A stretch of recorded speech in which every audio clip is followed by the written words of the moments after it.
नमस्कार। आज के इस विश्लेषण में हम एक ऐसी जगह के रहस्यों की परतें खोलने वाले हैं जो प्राचीन पौराणिक कथाओं और हमारी साझा मानवीय विरासत का एक जीता जागता सबूत है।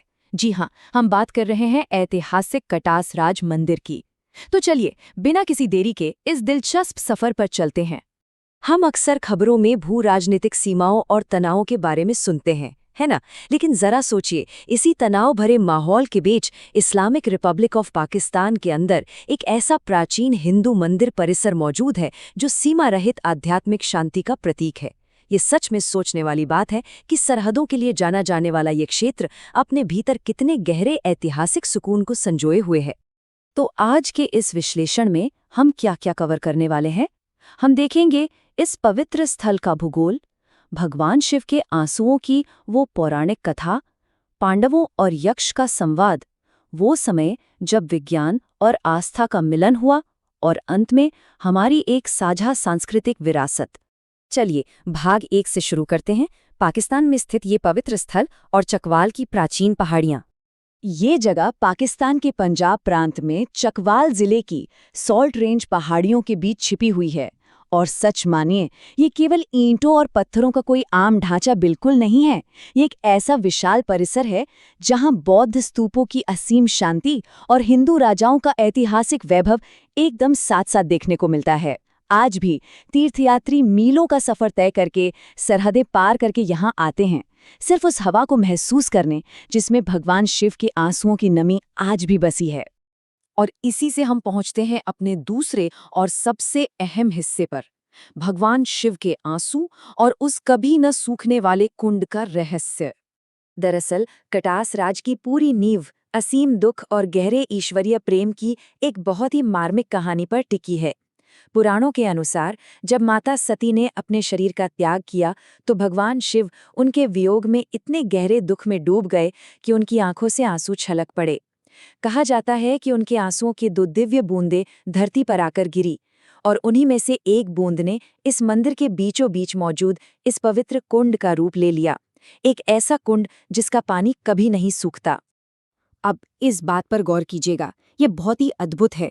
उन 2 आंसुओं में से एक बूंद गिरी आधुनिक भारत के राजस्थान स्थित पुष्कर में, और दूसरी बूंद से बना आधुनिक पाकिस्तान का ये पवित्र कटासराज कुंड।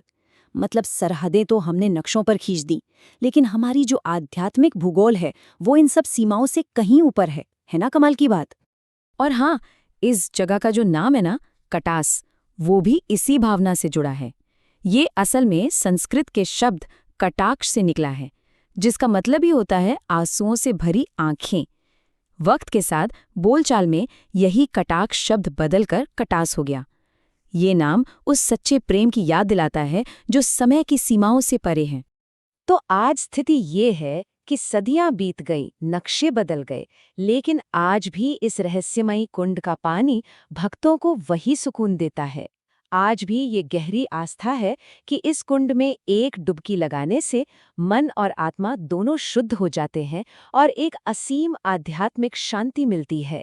चलिए, अब कहानी के तीसरे पहलू की ओर बढ़ते हैं, पांडव, यक्ष और वनवास के दौरान हुई वो ज्ञान की परीक्षा। क्या हम जानते हैं कि ये वही जगह है जो महाभारत की सबसे महान नैतिक परीक्षाओं में से एक का गवाह बने? जी हाँ, पौराणिक कथाओं के मुताबिक अपने वनवास के दौरान 5 पांडव पानी की तलाश में इसी कुंड के पास पहुंचे थे, और यहीं पर वो मशहूर यक्ष प्रश्न की घटना घटी थी, जहां धर्मराज युधिष्ठिर को यक्ष के उन सवालों का सामना करना पड़ा था जिनके जवाब देना लगभग नामुमकिन था। जब यक्ष ने जीवन और मृत्यु के सबसे उलझे हुए सवाल पूछे तो युधिष्ठिर ने क्या कहा? उनका उत्तर था, मुसीबत के समय समझदारी और धैर्य सबसे बड़े हथियार होते हैं। और अपनी इसी समझदारी और असीम धैर्य के बल पर उन्होंने यक्ष को संतुष्ट किया और अपने भाइयों के प्राण वापस पाए। इस एक घटना ने कटास राज को हमेशा के लिए ज्ञान, ईश्वरीय सत्य और बुद्धिमत्ता का एक परम प्रतीक बना दिया। अब आते हैं भाग 4 पर, जहां विज्ञान और आस्था का मिलन हुआ, क्योंकि ये जगह सिर्फ पौराणिक कथाओं तक सीमित नहीं रही।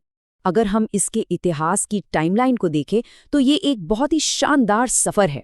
सम्राट अशोक और राजा कनिष्क के समय में यहाँ बौद्ध धर्म का प्रभाव था, जिसके सबूत यहाँ के स्तूप हैं।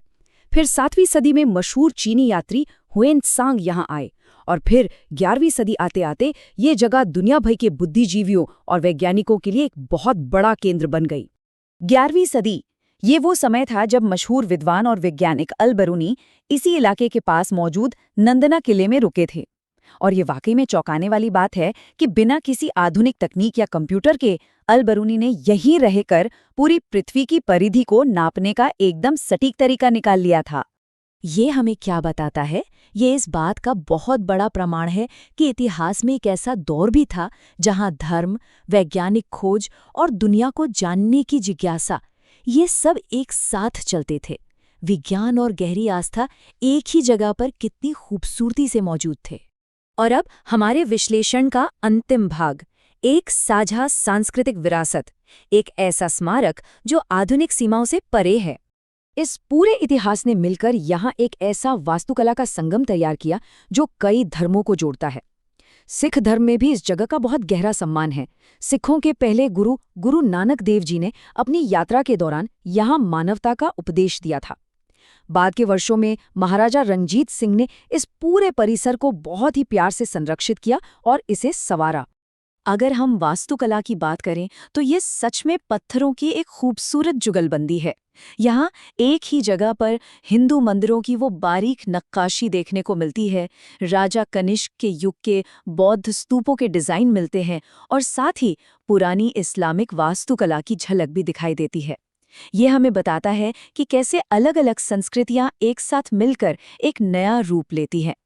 और आज के समय में आज ये स्थल साझा विरासत का एक जीता जागता उदाहरण बनकर खड़ा है। प्राचीन कारीगरों की इस बेमिसाल कला को आज पाकिस्तान की सरकार और वहां के स्थानीय नागरिकों द्वारा संरक्षित किया जा रहा है, ताकि ये अनमोल धरोहर आने वाली पीढ़ियों के लिए बची रहे। तो इस विश्लेषण को हम एक विचार के साथ खत्म करते हैं। जरा सोचिए, जब एक ही जगह पर भगवान शिव के आंसू गिरे हों, जहां पांडवों की बुद्धिमता की परीक्षा हुई हो, जहां अल बरूनी ने विज्ञान की नई ऊंचाइयों को छुआ हो और जहां गुरु नानक देव जी ने इंसानियत का पैगाम दिया हो, तो क्या ऐसी जगह हमें ये सोचने पर मजबूर नहीं करती कि हमारी ये साझा विरासत नक्शों पर खींची गई इन आधुनिक लकीरों से कहीं ज्यादा बड़ी है? इस पर विचार जरूर कीजिएगा। आज के लिए बस इतना ही।